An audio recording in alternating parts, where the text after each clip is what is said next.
final hour. It is 3 o'clock Eastern Time on Monday the 28th. We are live. Let's go ahead and get started. One thing I'll be monitoring for the remainder of the session, a little trade on the SPX.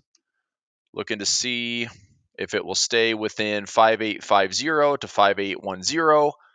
Right now, that trade is trading for about 35 cents. I'll be watching. Okay, I'll be watching.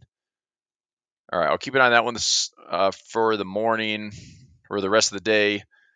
Maybe come back and retest intraday highs, just kind of chop around here. We've got 58 minutes for the close. I'm looking to see if this thing will just cash settle at another 45 cents credit versus closing. Maybe I close it within the final 5 cents of today, grab another 40 cents credit. But something to watch. Overall, the market itself, pretty quiet day. This is the entire day's trading range. Didn't break really outside of a few points. So we have the high around 58.42, the low around 58.24. So that's even less than 20 points for the day. So 17.2 points. Now, we could obviously make a break somewhere, go somewhere, but I would imagine with all the earnings coming out today, it's going to be pretty quiet, and then we'll see where the gaps lie. This gives us a gap for tomorrow to potentially fill. We obviously have the highs from last week. We have the lows from last week, so we'll see what price does. Take a look at the currency strength chart and the news this week. We'll talk about all that right here.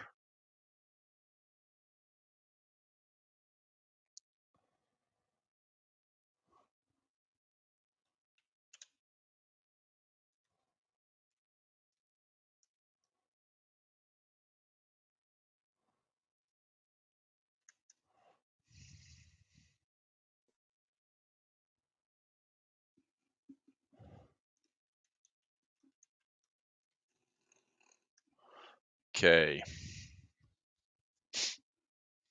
Let's have a look at overall S&P up 0.4% today. Q's up 0.16. Dow 0.77, making a nice little comeback from the gap higher. Russell up 1.64. Go back to the SPX as a spot check for my trade towards close. SPY just off the all-time highs. Q's, that fade candle from Friday, we're just kind of trading right in the middle of that. It actually shows gap higher, but red candle on the day, which is interesting read considering it's up 0.17, but we actually went down through most of the morning. DIA gapped up here. Curious what this does. There's a 50-period moving average, not too much lower than these post-FOMC levels back in late September, early October. We're going to pull back deeper on the Dow. Not sure. Russell, same type of thing. Pretty well supported. Lots of support in here, support in here, support in here, support in here. Struggling to make all-time highs as of now. Obviously wondering if we have more kind of slingshot price action to get us up to higher highs. Does the Russell have a chance to get up to all-time highs by the end of this year? That would put us up around the 240 to 235 or 240 area. All-time highs on the IWM would be 244 and change. So do we still have a rally coming? That would put us up towards 9.94% to revisit all-time highs. If the Russell can stretch to almost 10% higher than right now, even if we have a portion of that performance on the Dow, the Qs, and the SPY, that'd still be pretty good. Maybe something like 3-4% more to the upside on the other indexes, and the Russell plays catch up with a big small cap move. We'll find out. Volatility index this week with earnings, next week with the election. It's been somewhat elevated from this, Volkswagen event we had back in early August. Earnings this week, I don't know if it's a major catalyst. It might just be a wait and see. But we do have other data points. I mentioned this morning in my live session. Let me grab the chat here and make sure everyone's popping in saying good morning. Papa John, you're in. Francois, good stuff. Would be looking at SoFi earnings play. I did a SoFi trade this morning. I just bought a put on SoFi just to be protective. I own shares of SoFi, and I'm looking to see if they go higher. So we're trading at 11.16. I don't necessarily want to prohibit price from going higher. So if we go higher, the level I've been watching on SoFi for the last couple of years since I worked my cost basis down would be back in here around the $13.90 to $14 area. So if we have a big surprise move on SoFi, I do have a put that is $10 that is to protect me in case it drops lower. I mean, we had a rejection here. We failed to break those highs. but this is the level that I'm watching on SoFi right there, around 14 bucks. So if we have a nice move, maybe 50 cents to a dollar, I might just be willing to assess the position, close out some shares, and move on. But to the downside, if I get a $10 put to pay me, I think I put on the trade this morning. Let me check here. I put it on for dirt cheap. So SoFi, this morning I took the trade for 22 cents. And so if it somehow paid me, 80 cents to a dollar, I'd actually be pretty happy with that. And I would just lower my cost base to sit on the shares a little bit longer. And that's pretty much it. I mean, if it goes up, that's easy. I'll sacrifice the 22 cents that I paid for the put and try to make up for it with maybe a dollar movement or so. I mean, earnings is expecting to push this thing up about $1.20 or go anywhere directionally about $1.20. So from 11.16, if we go up to 12 and change, if we go way beyond that, I mean, it'd be pretty exciting, obviously, to move up to like $13 or $14. Okay, I can do sweet.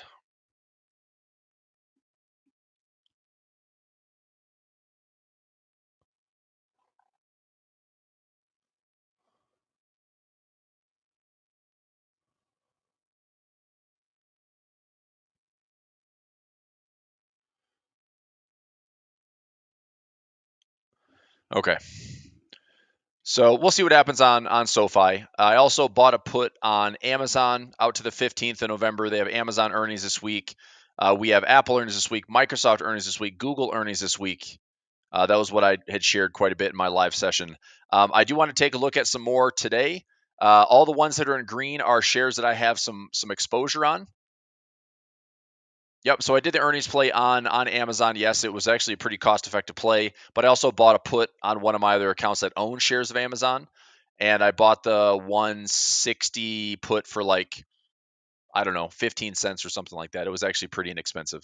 I mean, I hope Amazon has solid earnings. I did a bull call spread on Amazon with my Pulver alerts. I want to take a quick peek here since we have some time. I'm going to go to PayPal, McDonald's, RCL, AMD. Let me take a quick peek at those. So this would be PayPal trading up to 83. So I've been long on PayPal. Let's see here. There's some pretty decent momentum on this one. Let's see. Maybe as opposed to just a binary earnings play, maybe I'd say, hey, if PayPal is going to go higher, let's see what we have. Let's go to this tab here. Let's go PayPal.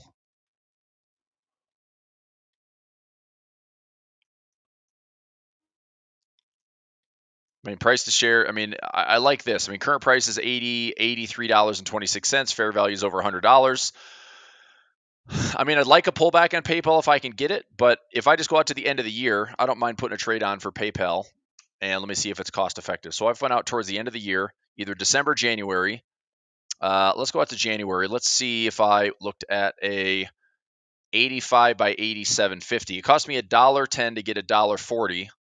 I like that reward to risk. $1.25, that's a little bit more at the money. I'm going to see if we can get up to these levels here.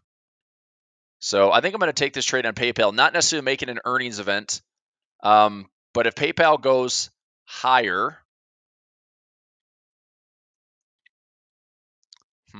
I mean, I like it enough to say, look, by the end of the year, if it's above $85 or I guess 87.50, let me see it. I mean, I like that reward to risk. I'm going to take this trade. So going after, I mean, hopefully less than $1.10 debit. I'm going to take this trade right now. So $1.07 just got filled.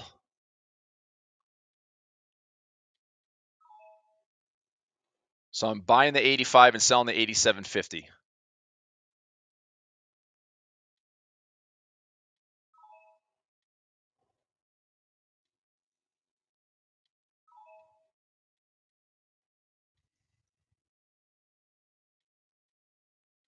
Okay, that one is filled, is working. Try to get $1.08. Filled at $1.08.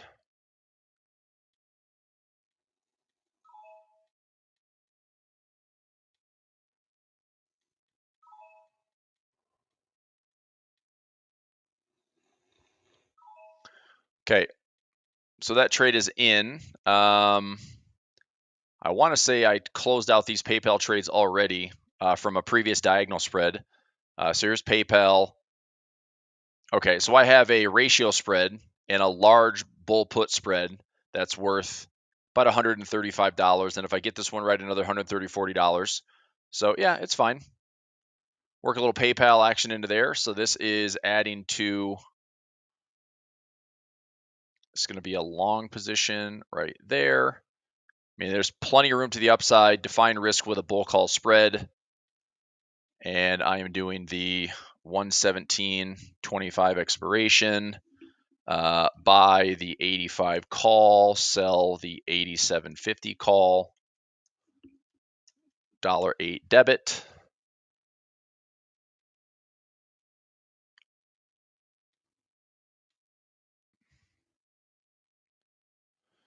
Okay, so that trade is ready to go. If I switch this up here, let's go to all accounts today and all symbols. So PayPal is in, SPY's in, Q's in, Caterpillar, SoFi, Amazon, Ford. Yep. Okay, I got to add this into my tracker here. So Caterpillar, SoFi, Amazon, and now PayPal.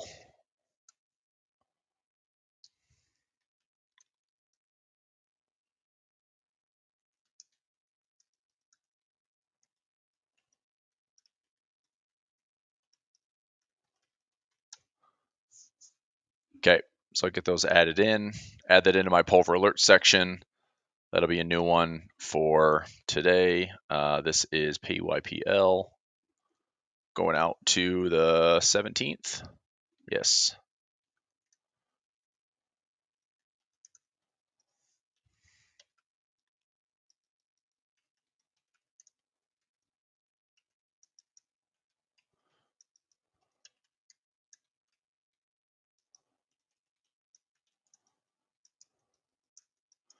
Okay.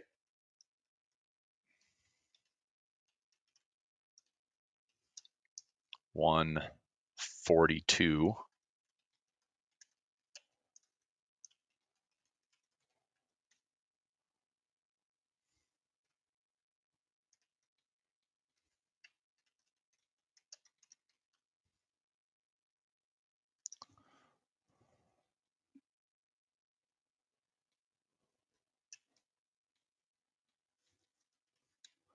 And did I take a screenshot of this? I did. Perfect.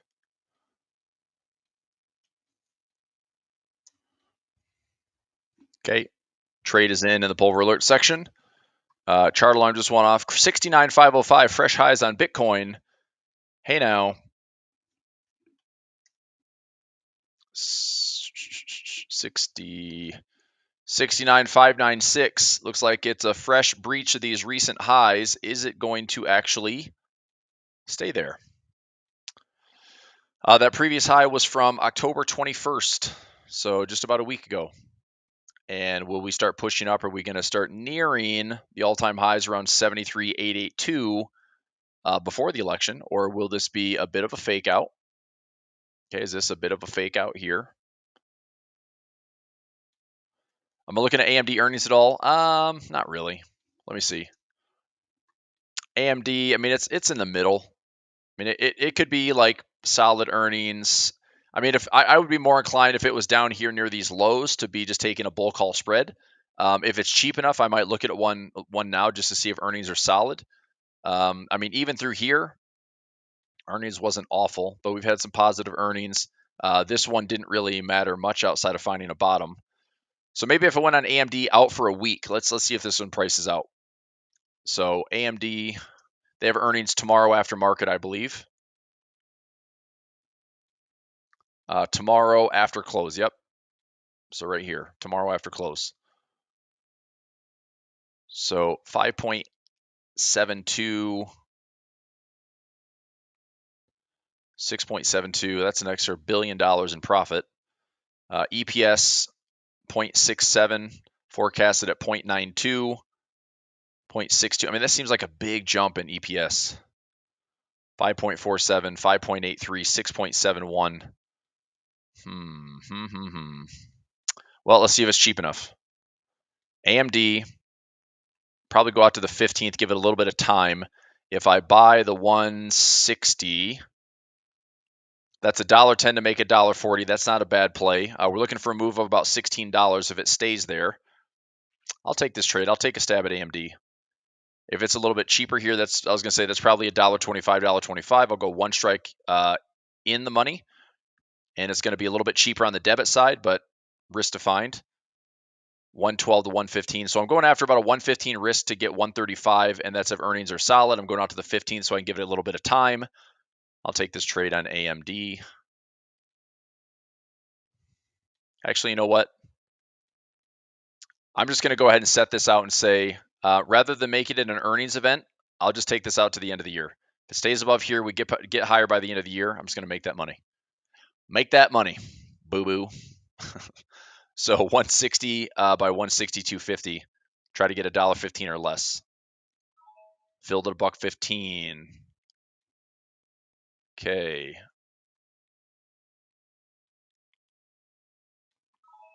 Filled at $1.14. Even better.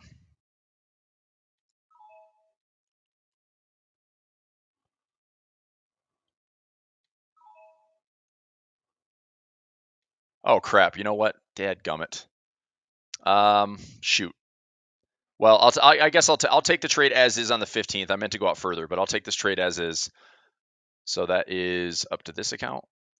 Filled. Okay, so this one's fine. Similar. Let's go next account. Filled.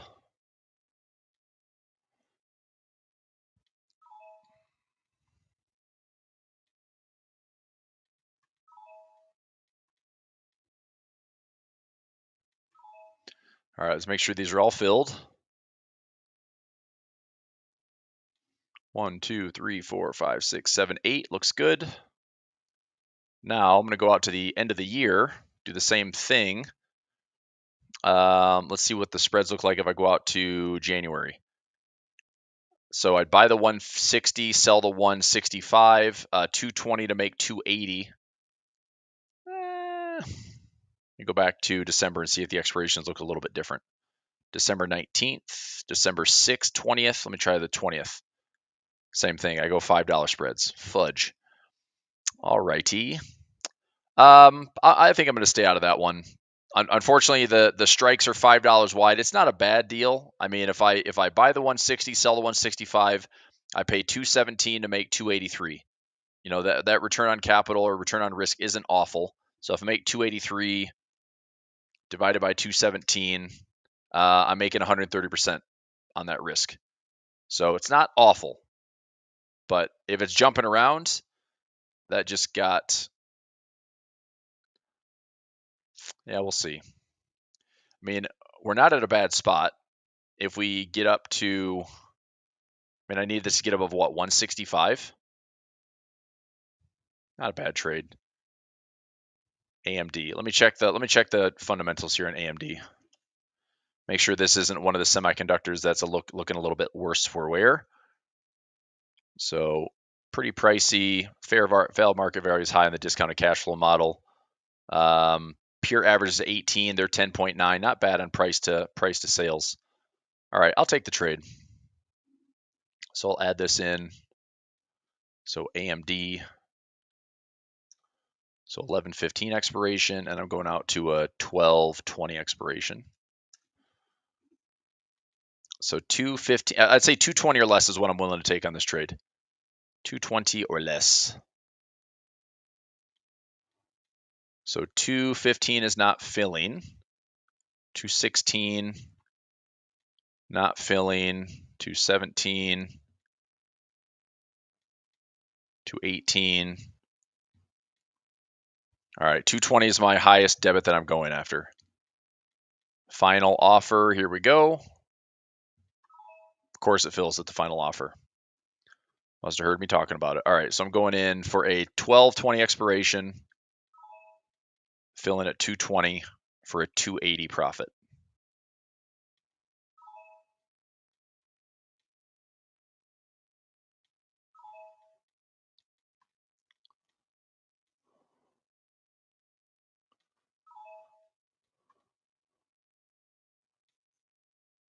Okay, make sure I didn't do this one already. Did not.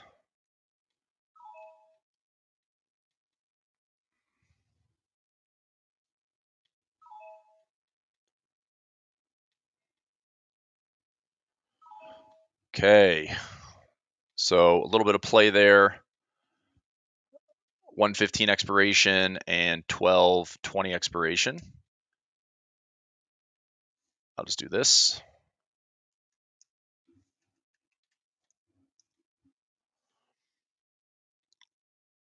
So 160 by 162.50.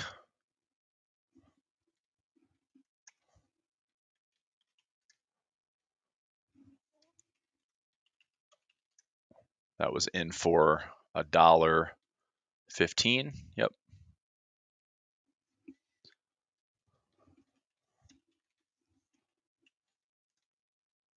This one is the 160 buy call, 165 sell call, 220 debit.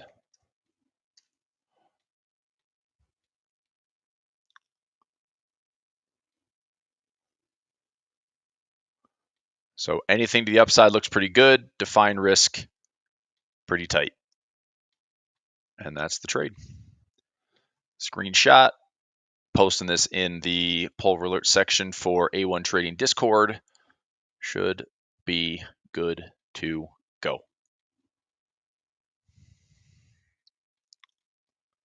Okay, AMD.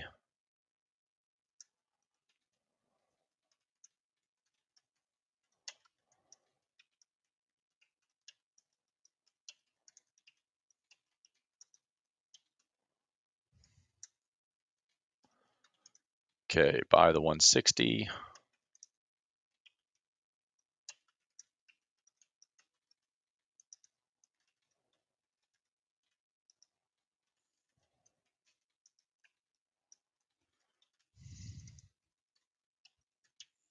So this trade is incorporating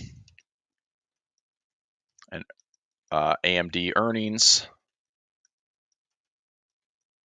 and end of year rally if we get one.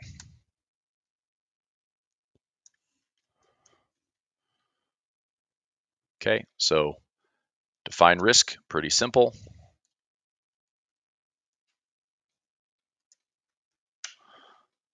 And trades in. All right, little AMD action there. REITs, I mean, there's a bunch of them.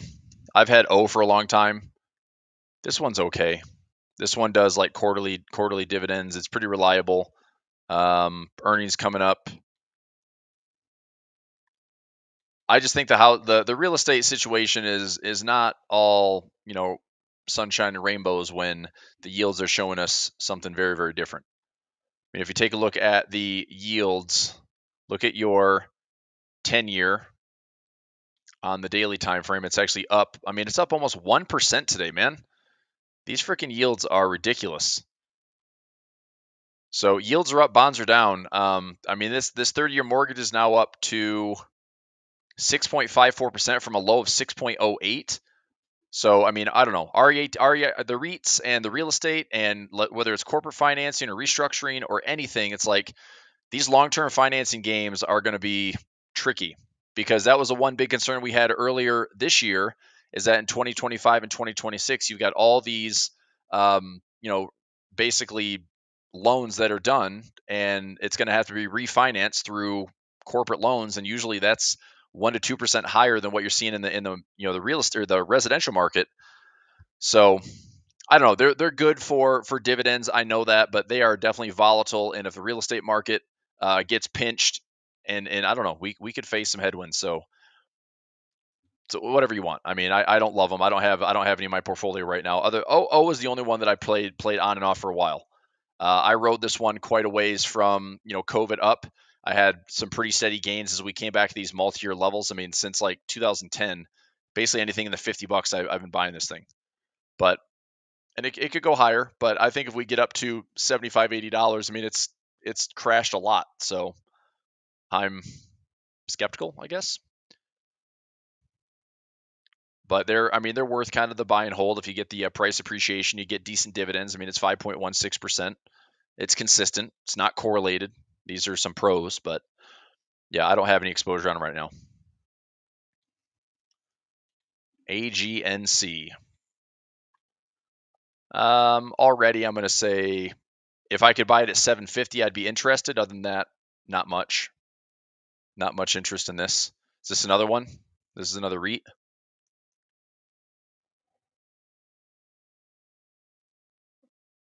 Yeah, I mean it's all dividends. 14 point. I mean that's great, but that also it's like there's no way that's sustainable. There's no way that's sustainable. Like that's going to be diced up and chopped up. Here's what I'll do on this one. I will set a chart alarm at 750. If that chart alarm ever activates, then I'll throw something at it. There.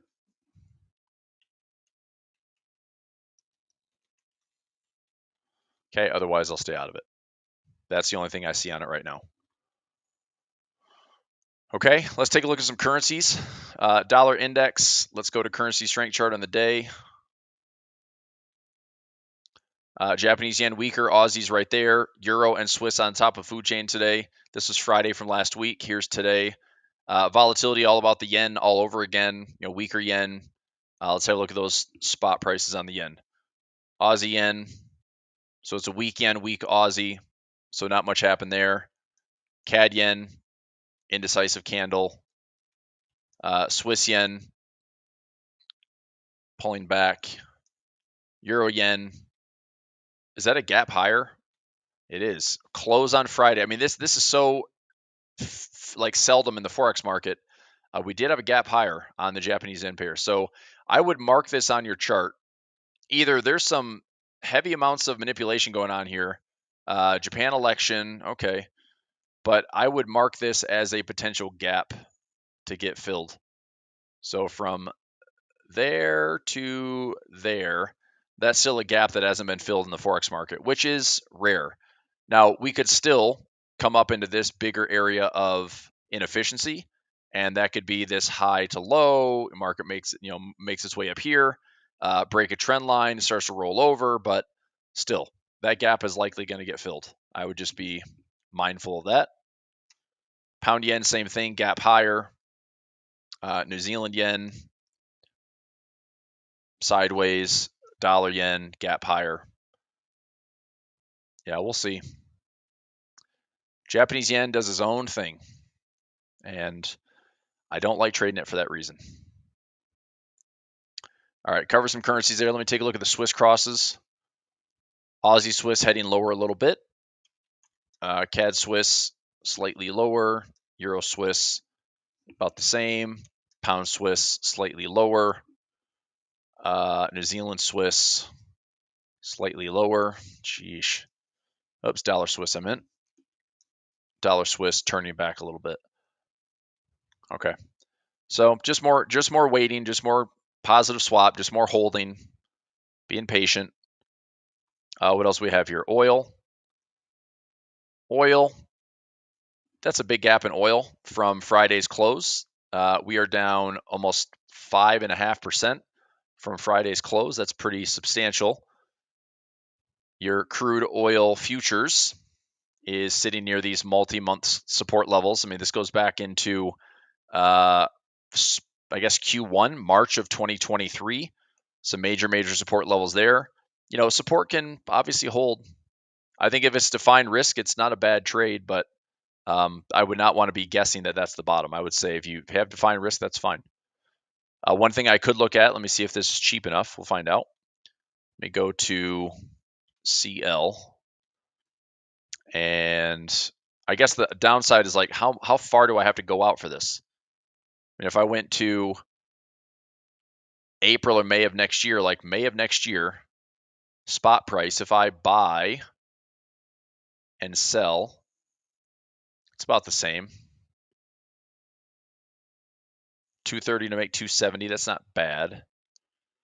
Define risk takes up $350 in buying power. That's a long time to wait for oil, though. I don't know. I think I'm just going to stay out of it. Natural gas, big turn to the downside. I actually remember on Friday I was like, "Ah, fudge." I thought it was going back up, but it's not. So if natural gas turns back down to hit my chart alarms, I would like a couple positions on natural gas. Gold, just shy of the all-time highs. I'm still looking to see if we get a bit of a pullback there. Futures, same thing. GLD, same thing. Pullbacks are fine. Silver, trying to get back up to these intermediate highs at 34.87. Silver futures, still hanging on to this one. SLV, still hanging on to this one. Chart alarms are set. Measured moves are all set. Bitcoin, 69,800. We are now officially above this recent high we saw back in early October. Battles price decline. Okay. So this high from the 21st, last Monday, we're officially above that for Bitcoin. Okay. Okay, Bitcoin, I see you. So, I mean, if it doesn't turn south and there's some momentum here, then let's get excited. Let's get Bitcoin up to 74,000. Let's get, and again, there's probably some volatility ahead, but if we break and we stay above here making higher highs and higher lows, I mean, I don't know. Does it set up some type of rising wedge and it's more of a sideways range? Maybe. But if this is trend and accumulation and we're starting to show this movement up to these highs, like this could be a bigger trend in the making. So, I mean, as I've said before, I'd be as excited as anybody to see this thing get to 100,000. And there's a lot of juice in that trade.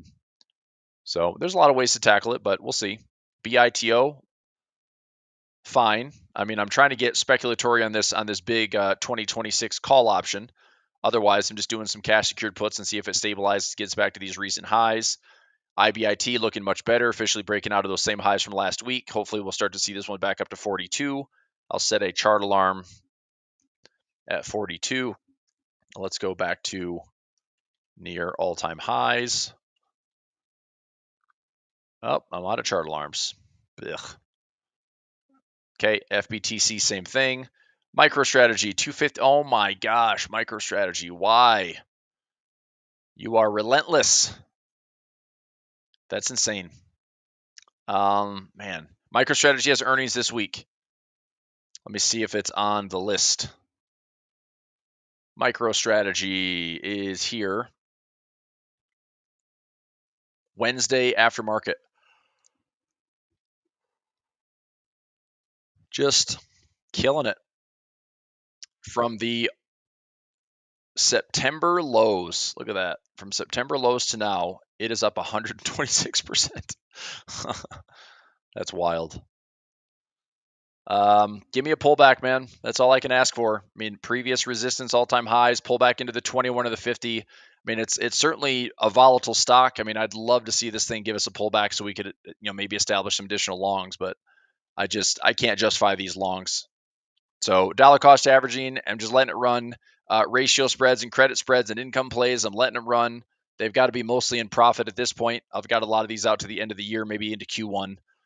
But anyway, that's the exposure. Is it dragging Ethereum with it? No. Bitcoin's up at highs and Ethereum's not doing squat. Copper stabilizing. Japanese yen still pushing back, or pulling back rather. Nikkei still chop suey. The DAX just off all-time highs. FTSE still strangle city. China today a little bit better. HSI flat for the day. Alibaba still did okay, 2.93. Baidu, nice little comeback here, about 4% on the day. FXI 1.72. KWeb up 3%, 3.13%. JD up over 4%. I've got a covered call on JD for this week at 42. If it gets called away, I make 590. If I roll it out a week or so, I can increase my profit by a decent amount. Just have to debate whether or not I want to get through that. So if I go out to a week, that's the 8th, which gets us into the election. I don't know, and this is like a big if. I don't know if Trump as a president is going to be a bad thing for China. I know that there's talk of tariffs, and I know it could be bad in that sense, but I don't know if the market reaction is going to be immediate to something like that, or if it's, you know what, China's adding stimulus, the US is still accommodative with the Fed cutting, markets are rallying by the end of the year.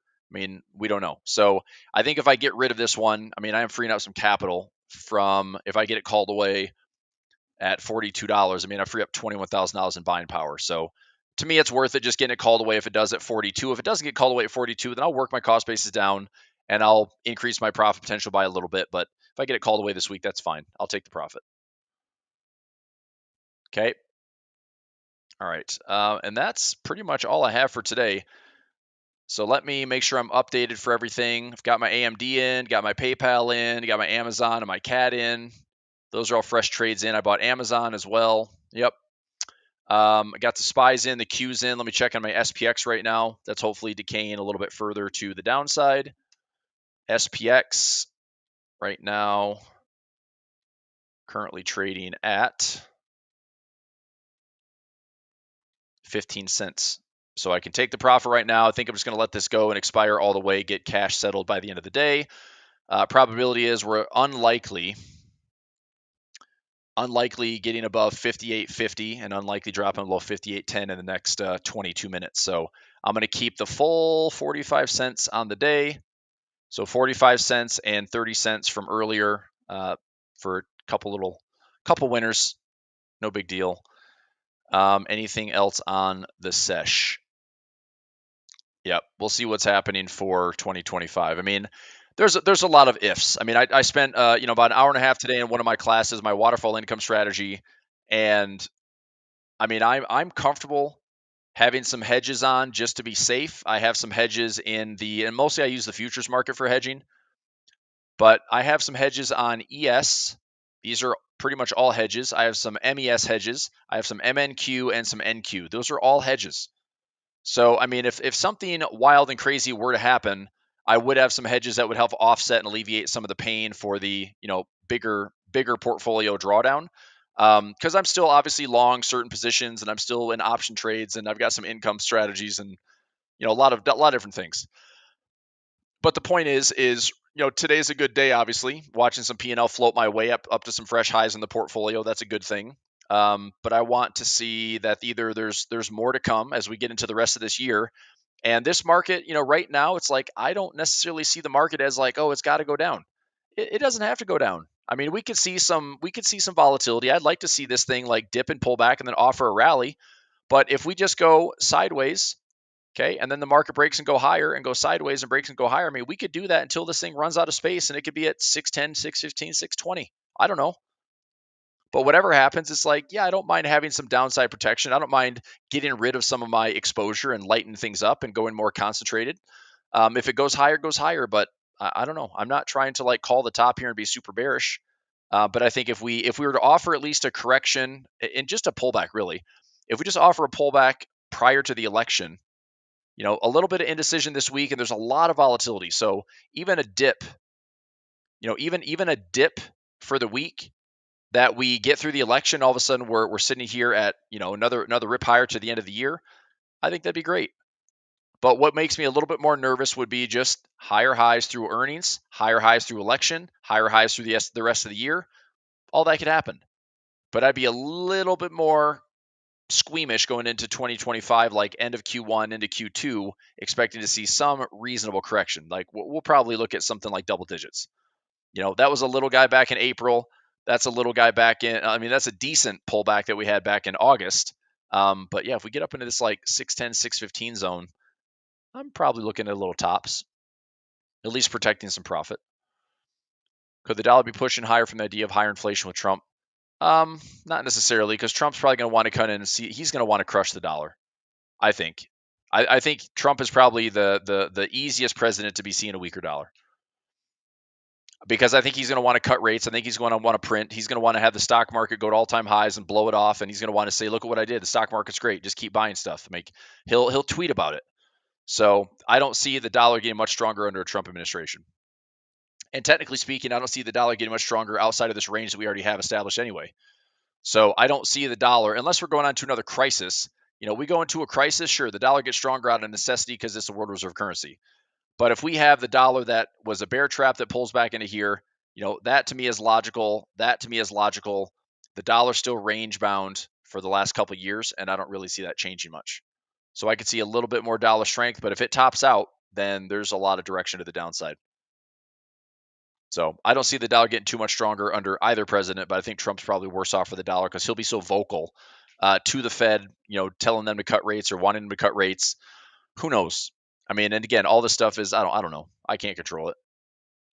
I think the dollar was surprisingly bullish outside of this was such an oversold condition at these lows, and a commitment of traders were all like, short the dollar. That was an easy squeeze right there. But now that squeeze is done, I'm looking to see how this confirmation kind of rolls over. If it rolls over, then yeah, I think the dollar gets weaker. If it pulls back in these levels, sure, these are great levels to look for confirmation and start to short the dollar.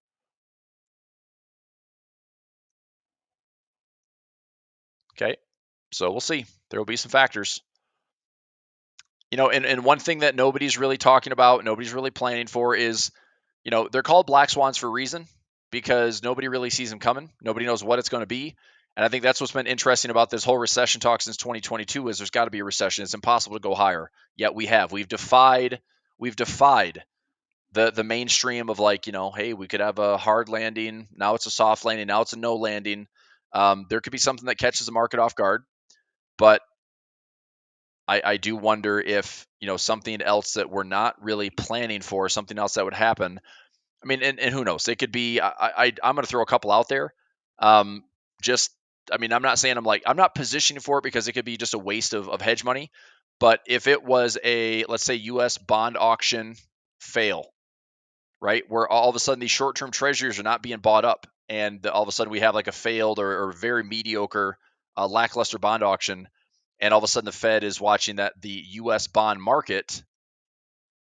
So we have yields continue higher, and we have bonds continue lower. Okay, that is contrary to what we should be seeing, considering the Fed is actually cutting rates. So if the bond market's telling us, hey, we think there's inflation coming, we want that higher risk premium. The further out we go, the bond market is telling the markets that if inflation is coming, we want higher risk premium. And I think this is something that, I don't like bonds. I don't trade bonds outside of maybe some controlled or some defined risk things. But I think one of the easier trades right now would be to just be short bonds, not short yields, but short bonds. So if you're short bonds, long yields, that seems like a pretty good play right now. That's a concern with like something internally breaking, where the U.S. does something, the U.S. bond market shows its teeth and it breaks and weighs on the equities markets, where all of a sudden this will drag equities lower. We also have China and Taiwan. It's out there in the distance. I don't know if this would happen under Trump as much as it may happen under Harris. I'm not sure. But making a move, we already had a play in Russia, Ukraine. We have right now conflict in the Middle East.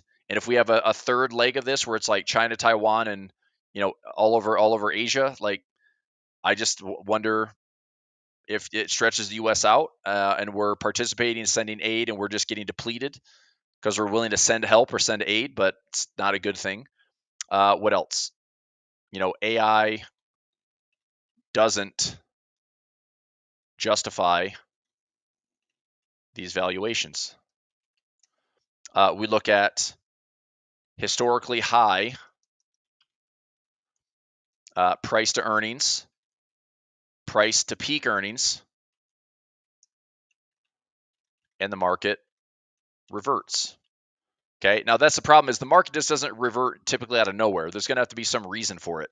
The Fed may be a pause or a pivot due to higher inflation trends.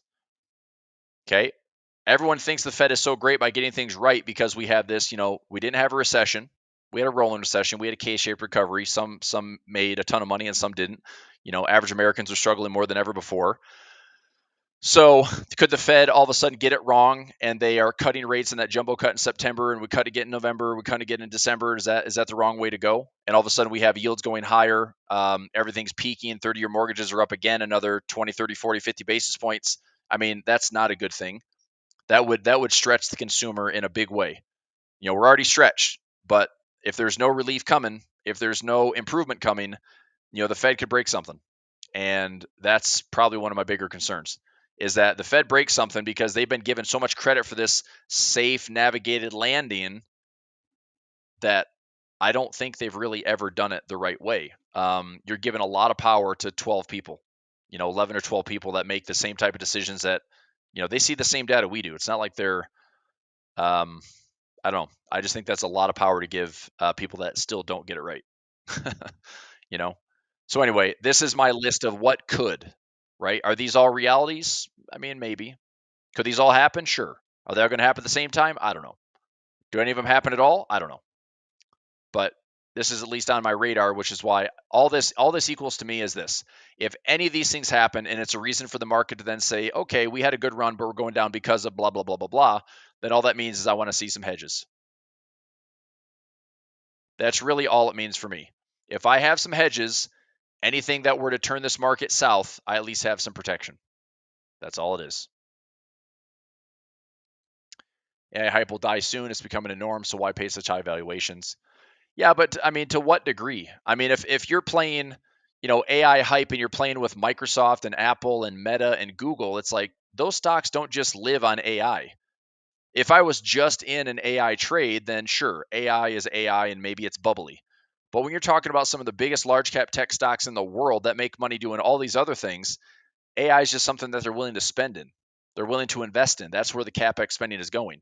And right now it's been pumped into Nvidia because that's the only game in town.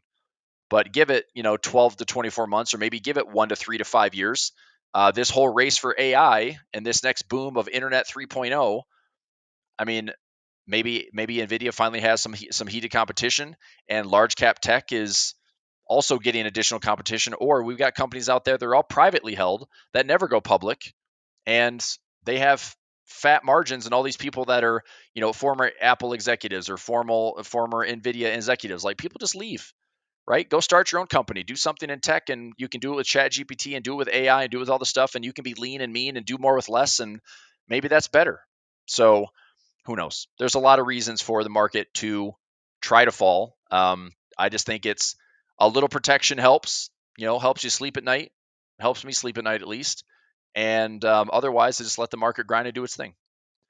But can't be overly optimistic, can't be overly pessimistic. It's like you just got to trade. Every trade is just risk reward. Every trade is a win or loss. Doesn't affect me day to day, and I'm just trying to avoid these catastrophic moves that hurt so many people so quickly. I'm just trying to shield some of that hurt. I'm trying to maybe make a few bucks out of it if I can, offset some of the drawdown, and then hopefully position myself for a better discount. So that's pretty much it. Is hedging in futures allowed? Of course, man. That's pretty much what I use futures for. So when I'm long the SPY or long the Qs or long the Dow or long the IWM, I mean, I will hedge on those futures contracts to be, long puts or just sell the futures contract. I typically use options though. I like to trade a lot of options on my future stuff. So, all right. That being said, I think I'm going to wrap it up here for the day. It looks like my SPX trade is. I'm just going to let this thing expire and be cash settled. This should be trading for pretty much nothing right now, so I'm just going to let it do its thing. Pretty sure in the next 10 minutes, I'm not going to get a blip up to 58.50 or 58.10. So this is good. I'll grab another 45 cents towards the close. And we'll be back at it again tomorrow. So I'm trying to think here. Anything else? Anything else for the day? I do have some extra webinars tomorrow. Let's see here. I'm doing a daily profit play webinar at 4 p.m. If anybody's heard me talk about it the last few weeks and you're interested, I'm doing a webinar at 4 p.m. Inside my Discord channel. Many of you are members of my Discord. Here, let me put this in the chat. So here, I will put in. Yep, that's how to find me live. Good. Okay, so my education updates. I have my strategy guide completely done for practical options. I will be getting the videos ready for on demand. Hopefully this week. I've got it mapped out. I can give you. I'll give you a little sneak peek here of the practical options. Oops, I got my slides here. There we go.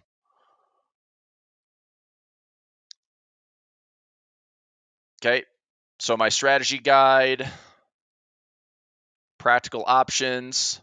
all the way through. I've got 71 pages of good information. Watch the video series in full. That's going to be where I intentionally build a lot of this like hands-on visual learning, see the chart, see the options chain, see the risk graph, walk through that in really, really thorough detail. And then here's the video series. Key terms and risk graph, strategy guide walkthrough, simple options with these strategies. So simple bullish options, simple bearish options, fancier strategies. I've got 13 strategies in total with this practical options in the full version. It's not to be overwhelming. It's just to give you a little bit of insight in. I hear this guy talking about options all the time. What does it all mean? I love trading them because they are easy to calculate. I know my risk, I know my reward, I know my probability. If I want to be bullish, I want to be bearish, I want to be sideways, I can express all that trading options. So, I mean, realistically, with these 13 strategies, I've traded all of them. Maybe at some point I've traded 20 to 25 strategies in my, options career, but these are pretty much what I focus in on the most. They're easy. They're easy to remember. They're easy to put in the chart. They're easy to price out. You know which one has better reward than risk. You know which one has worse reward to risk. You know which one has higher probabilities, lower probabilities. And anyway, it's going to be really great. So I'm excited for it. When I get this thing going live, I'll post the link in here. So inside my updates, I'll have my practical options. I have my waterfall strategy. That's a Monday class every Monday at 11:30. If you'd like to sign up, this is with Nick Syack and myself of A1 Trading. We're doing a live webinar together on November 12th at 10 a.m. Eastern Time. I'm really excited for this webinar. Nick and I are going to be talking about what we're doing for the rest of the year. The form is right here, so you can fill out, reserve your spot. This is not a it's a free webinar, but you have to register for this webinar. So to do that, you can click on the form right here. This is inside my education updates on my Discord. Okay. Difference between the basic and so the full version is everything you just saw there. I mean, I'm going out like full strategy guide, lots and lots of videos. The basic version, I'm going to water it down. It's basically like, here's an option. Here's a basic way to understand how to get started. Maybe place your first trade, calculating a break even. It'll be pretty basic because that one's going to be more, a gateway into other things to come, gateway into some of my strategies. But yeah, I mean, it's still, I promise either one will get you started on the right foot. If you want to start at the lower price point, like $47, be my guest. That price point is something where it's like, I will get you quickly familiar with some option trades. And then if you're more interested, then obviously, there's more to learn. I think that you could be effective. I would say this for anybody that wants to trade options. Trading long options are fine, but they are going to cost you more money in the long run, and you probably won't make a ton of money unless you protect your profits early. Okay, the appeal of long options is they had unlimited profit potential. I get it, but the probability of being right when you have to get time and direction and movement and cover the cost of your trade all within a certain time window, that's not easy to do repeatedly. So I personally don't love to buy options, but I do like to buy them with risk-defined trades, and I do like to sell them with risk-defined trades. So in my basic version, I will probably do long options, calculating the costs and understanding what you have to do to get a trade to pay you, and then also doing a basic spread like a bull put spread or a bear call spread or a debit spread. So it'll be basic spreads and then long options for the basic version, and then the fuller one we're doing that, and then a bunch of other strategies, 13 in total. Yep. So just out there to get your to wet your whistle, give you all a taste. So anyway, really quickly, so I'll get those updated. I'll get it on. It's going to be on an on-demand page for me. And then for my VIP members that are VIP of my waterfall income or VIP of my daily profit play, if you're in it, even in the VIP and membership with A1 Trading, I will include the options course, the practical options course for the full purchase VIP stuff. Okay, just to get you started. And then the registration link is right there for Nick and I's webinar on the 12th. And then what else do we have here? I also have a trade copier service with an Australian broker. This is through TradeView. I've had my robots running with them now for like 3 months live. And yeah, I mean, I've got a conservative deployment, moderate, and aggressive deployment. I'm actually speaking at a conference with them in Melbourne, Australia in November, and that's going to be a lot of fun. These robots are two of my favorites, or actually three of my favorites. But yeah, I mean, I'm probably going to get a lot of traders that if you're a non-US trader, you can copy my Forex trades with this service. So this is essentially, you're a non-US trader. You can trade with TradeView, this Australian-based broker. Their leverage is really solid. Their copier program and platform is one of the best I've seen. This is a lot different than I ran a service for a long time with FOREX Solutions, where I had MT4 accounts linked together. This is all cloud-based and VPS-based. It's instant execution. There's no VPS needed, which is kind of nice. So anyway, that's for non-US traders only, though, just so you know. And then my daily profit play, and then my Pulver alerts. So, I mean, all this in my Discord channel, education updates. This is everything I'm doing right now. So if you want some full-on strategies, get my Pulver alerts. If you want to trade Forex with me, I've got some robots running. It's a non-US broker, so that's the difference, and that's the catch. I don't do this for US traders.